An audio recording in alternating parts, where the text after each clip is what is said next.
we have this weird circle in the middle of nowhere, up in the sky. Oh no, look at this. Look at this. If you've been following the UFO scene, you probably remember the mind-blowing sighting that rocked Arizona in 2016. It was a sighting that sparked curiosity, excitement, and a fair share of skepticism. Imagine a cloudy day suddenly transformed by a stunning display of plasma pulsating in the sky. Many of us saw the footage circulating online, and it raised more questions than answers. Was it an alien craft, a secret government project, or just a well-crafted hoax? Let's dive deep into this incident and uncover the mystery behind this incredible sighting. It all started in early 2016. Arizona is known for its clear skies and breathtaking landscapes, but on this particular day, it was overcast and drab. Nothing out of the ordinary, until suddenly, everything changed. Eyewitnesses reported seeing a massive band of bright plasma descending from the clouds, illuminating the gloomy atmosphere. This strange occurrence was quickly caught on camera, and the footage was soon shared widely across social media platforms. Imagine standing outside, chatting with friends, or just enjoying your day when you notice something unusual in the sky. At first, it looks like lightning, but as you stare in disbelief, it becomes clear that this is no ordinary weather phenomenon. The plasma band flickers and moves, creating an almost otherworldly spectacle. You can see why people were drawn to it, right? Once the video hit Facebook, it took off like wildfire. The uploader, a Spanish YouTube channel called El Despertar a un Nuevo Mundo, Waking Up to a New World, had no idea what they were unleashing. Within hours, the footage had been shared thousands of times, and reactions poured in from all corners of the internet. Some viewers were excited, while others were skeptical. And, let's be real, when it comes to UFOs, people have strong opinions. This sparked debates among enthusiasts and skeptics alike. Was this a genuine sighting or a clever fabrication? Comments flooded in. Some viewers claimed to have witnessed similar phenomena, while others quickly dismissed the footage as a hoax. It was a classic case of divided opinions, and it had everyone buzzing. For those who haven't seen the footage yet, let me paint you a picture. In the video, we see the plasma band cutting through the cloudy sky. At first glance, it resembles a bolt of lightning, bright and electric, but it behaves differently. Instead of dissipating, it seems to interact with the clouds, retreating upward before disappearing altogether. It's mesmerizing and a bit eerie, and you can't help but wonder what's going on. Many viewers noted how the plasma looked almost alive, pulsating and shifting in the sky. Some claimed it resembled a massive spacecraft, while others theorized it could be some advanced technology we hadn't seen before. As the video zoomed in, the outline of a craft became visible, adding fuel to the fire of speculation. What was this thing? An alien ship? A government experiment gone wrong? Or maybe just a trick of the light? As discussions about the sighting heated up, one theory began to dominate the conversation. Project Bluebeam. For those unfamiliar with this concept, it's a conspiracy theory suggesting that the government might use holographic technology to simulate alien invasions or other significant events. The idea is that by creating an artificial experience, the government could manipulate public perception and control narratives. Sound wild? Sure. But in the realm of UFO sightings, nothing is too out there. Many enthusiasts began connecting the dots between the Arizona sighting and the idea of a secret government project. Could this plasma entity be part of some elaborate test? Was the government playing with advanced holograms to gauge public reaction? It's a tantalizing thought that's hard to shake off once it's in your head. The implications are staggering, raising questions about the limits of technology and the reality we perceive. To get a clearer picture of what happened, let's look at some eyewitness accounts. People who saw the plasma band reported feelings of awe and confusion. One individual recalled, "I was just standing there, and suddenly the sky lit up. It felt like I was in a sci-fi movie. This is a common reaction among those who experience something extraordinary. When confronted with the unknown, our brains often struggle to make sense of what we're seeing. Another witness described the moment as surreal, emphasizing the vibrant colors and the way the plasma seemed to dance in the air. It was unlike anything I had ever seen before, they said. I thought it was a storm at first, but then it started moving in ways I couldn't explain. Such personal accounts add depth to the narrative, transforming the sighting from mere footage into a shared human experience. Of course, skeptics were quick to dismiss these claims. Some pointed out that our brains are wired to see patterns, which can lead to misinterpretations of natural phenomena. They argued that the plasma band could have been the result of a rare atmospheric event, like a phenomenon known as ball lightning. While that's a legitimate explanation, it doesn't capture the thrill and mystery that people felt in the moment. Social media played a pivotal role in amplifying this sighting. The speed at which the video spread highlights how quickly information, whether accurate or not, can go viral in today's digital age. With a few clicks, people shared their thoughts, experiences, and theories, creating a whirlwind of discussion that pulled in even more viewers. This situation raises an important question.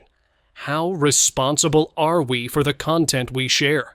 While it's exciting to engage in discussions about UFOs, the risk of spreading misinformation is real. In the case of the Arizona sighting, some people became so engrossed in the excitement that they lost sight of critical thinking. It's essential to analyze footage carefully, to question its authenticity, and to explore different viewpoints before jumping to conclusions. As the buzz grew louder, skeptics weighed in with their analysis of the footage. Some argued that the plasma band was likely a well-crafted hoax, achieved through advanced editing techniques or CGI. They pointed to the polished look of the video and the lack of supporting evidence as reasons to doubt its authenticity. Let's be honest, the internet is full of people trying to get a rise out of others. From elaborate pranks to meticulously crafted hoaxes, there's no shortage of fake UFO footage out there. But here's the catch. Just because something appears to be a hoax doesn't mean it always is. The field of ufology is fraught with ambiguity, and as Tyler from Secure Team 10 pointed out, some of the most compelling evidence comes from the footage we initially dismiss. To understand the implications of this sighting fully, we need to consider the technology involved. If the plasma band was indeed a hologram, it raises questions about what our governments are capable of. Are they developing technology far beyond our understanding? Could they be conducting tests on unsuspecting citizens? The mere thought of it is both thrilling and unsettling. In recent years, advancements in holographic technology have come a long way. Companies are experimenting with creating realistic 3D images that can be viewed from various angles, making the possibility of large-scale holographic displays increasingly plausible. Imagine a future where we could witness alien encounters crafted by our own governments. It's a chilling thought that forces. Now let's dive into another UFO sighting that took the world by storm. The Rendlesham Forest incident, often referred to as Britain's Roswell, is one of the most enduring and compelling UFO encounters in history. It took place over several nights in December 1980 and involved numerous witnesses, including military personnel stationed at 2 NATO air bases in Suffolk, England, RAF Woodbridge and RAF Bentwaters. Both of these bases were under the control of the United States Air Force at the time. The incident is particularly significant because of the involvement of trained military personnel, physical evidence at the site, and official audio recordings, all of which have contributed to the mystery and intrigue surrounding the event. The story begins on the night of December 26, 1980, when military personnel at RAF Woodbridge reported seeing strange lights in the sky just outside the base. At first, they thought it might be a downed aircraft, so a small group, including Sergeant Jim Peniston, was sent out to investigate. As they entered Rendlesham Forest, which lies adjacent to the base, they noticed a glowing object in the trees. According to Peniston's account, the object appeared to be metallic and triangular in shape. It was about 3 meters wide at its base and roughly 2 meters high. What was particularly striking to Peniston and the other men was the fact that the craft emitted no sound, despite the fact that it was hovering just above the ground. As they approached the craft, Peniston claimed to have seen strange hieroglyphic-like symbols etched into its surface. He later sketched these symbols in his notebook, providing a rare piece of physical documentation from the event. Peniston also reported that the craft felt warm to the touch, and he believed it to be made of a material unlike anything he had encountered before. After several minutes, the object slowly lifted off the ground, ascended above the trees, and disappeared into the night sky. The following day, Peniston and the other men returned to the site where the craft had been seen. To their astonishment, they found impressions in the ground where the craft had landed. There were 3 distinct indentations, which appeared to correspond to the triangular shape of the object they had seen. In addition to the impressions, the team also recorded elevated levels of radiation in the area, which later investigations would confirm. This physical evidence added a layer of credibility to their claims and set the stage for what would become one of the most well-documented UFO encounters in history. But the story didn't end there. On the night of December 27, 1980, the strange lights returned. This time, the deputy base commander, Lieutenant Colonel Charles Halt, decided to take matters into his own hands. Halt was a no-nonsense military man who had no interest in UFOs or paranormal phenomena. However, after hearing the reports from the previous night, he felt it was his duty to investigate.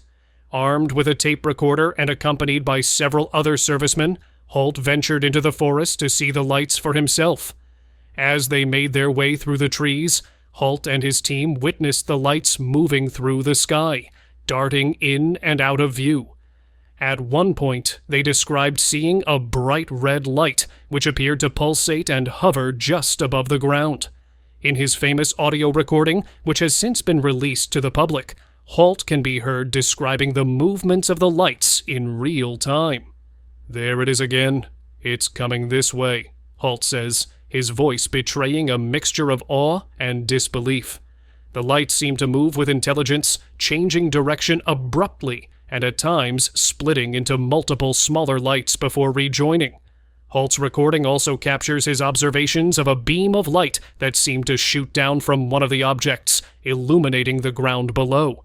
At the time, Halt and his team were unsure what they were witnessing, but the intensity of the experience left a lasting impression on all who were present.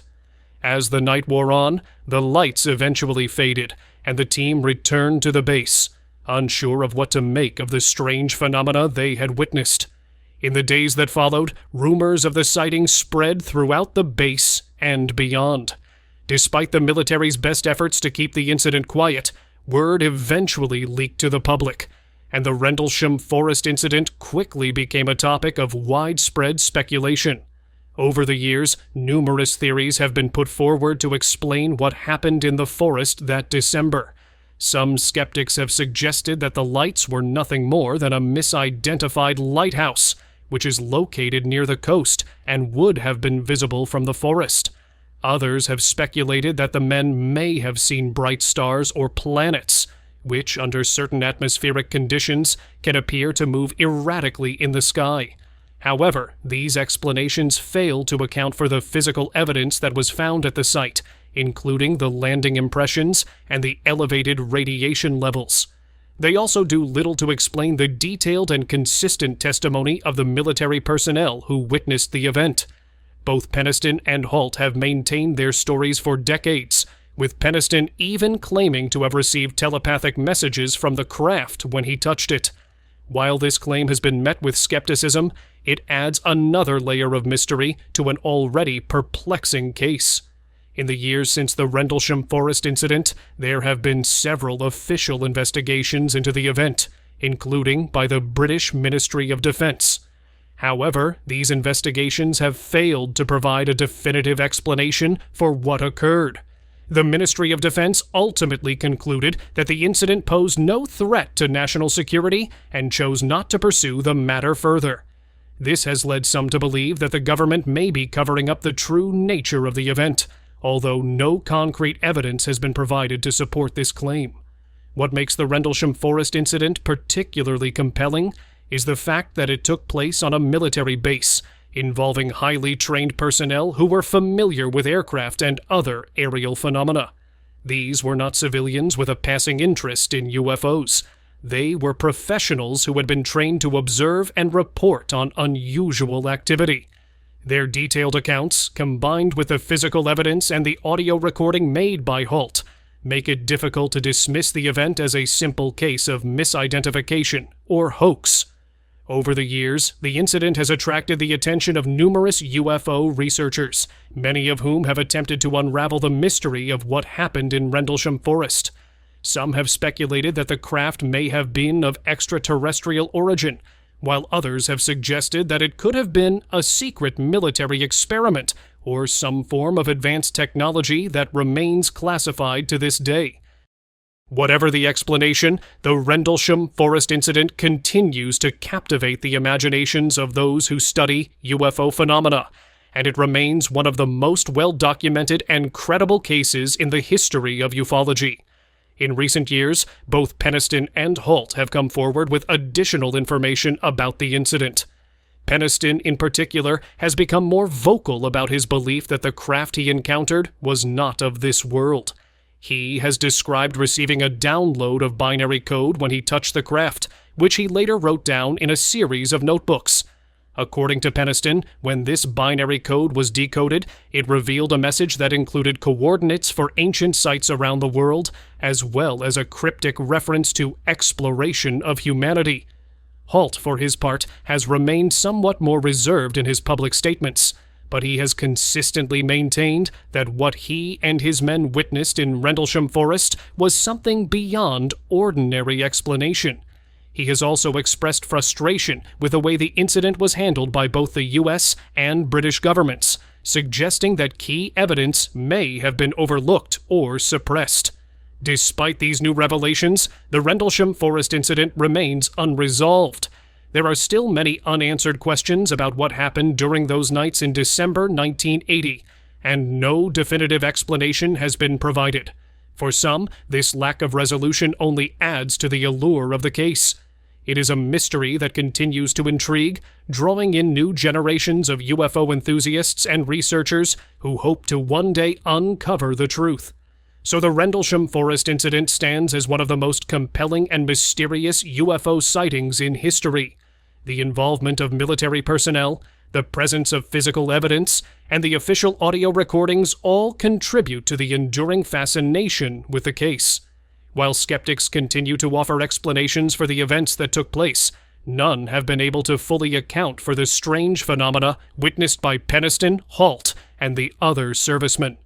Decades later, the incident remains shrouded in mystery, leaving open the possibility that what was seen in Rendlesham Forest may have been something truly extraordinary.